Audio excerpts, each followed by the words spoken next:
پخناټې ازمرې او سولې منګک. په یو ځنګل کې یو سولې منګک لولې لولې خپل کور ته روان و. شی څه شی نه او نشی دومره وه چې توبې ترې وباسه. نو ناڅاپه وله مخې له یو غټ ازمری ورغی. نو دې سولي چې دا غټ سنډه خپل طرف ته په راتلو ولیده نو واپس یې داسې ور ودانګل لکه پشندی. نو ازمري چې ولیده نو هغه پسې د ګشتي په شان ور ونښت. نو سولې منګک مینا او دا سنډپیل ازمری پسې شاته لګېدلی و.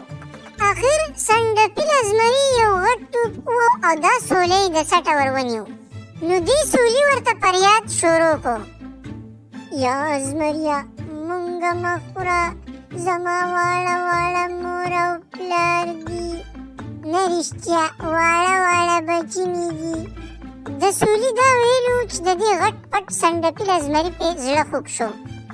ازمری هم څه پخناټې غونته کې و جو هغې پرېښو چې ځه عیش کوه. د سولي پرېښودو سره ورته ځان ډېر غټ شی ښکاره شو چې یمه جوزه یمه او نور تش ګل دي. نو یو ورځ دا پخناټې ازمری بیا پخناټې کېده چې د له پاسه نه پې یوه غټه پنجره راله او سړی توت ته توری کړو او هغه ټول لویوالی او مشروطي ته په بل سایډ راووته. نو دې سولي ازمري چې دا درنه وزنداره مضبوطه پنجره ولیده نو یو دوت یې خطا شو چې دا به څه کېږي.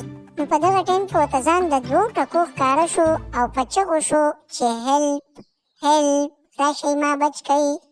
نو دغه سولي منګک چې دا اواز واورېده نو سمدستي یې رامنډه کړه په ازمري پسې او پخناټي ته یې وویې چې څنګ چل دی هوا ده نه ووته که نه که لا نورې درکې شتې پخناټې غوندې.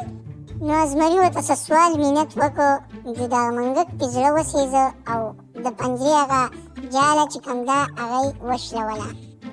کله چې پنجره کولاوه شوه او دا پخناټ ازمری ترې راوته نو خپل حیثیت ورته د دې سولي د مخې د دوو ټکو ښکارېده.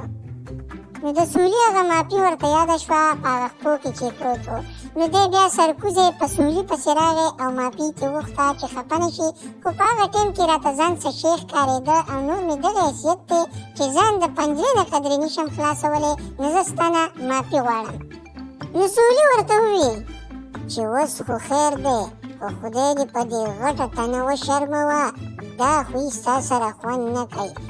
د هغې نه بعد دا غټ سری پخناټې ازمری او سولې منګک دواړه ملګري شو. ولیدو دوستانو چې خپل په ټپو زور به چرې تکبر نه کوئ او نور زموږ چینل ویزیټ کوئ، سبسکرایب کوئ او بیل آیکن ووایئ چې موږ هر کله نوي ویډیو ورکوو چې تاسو د ټولو نه معاینه در رسي.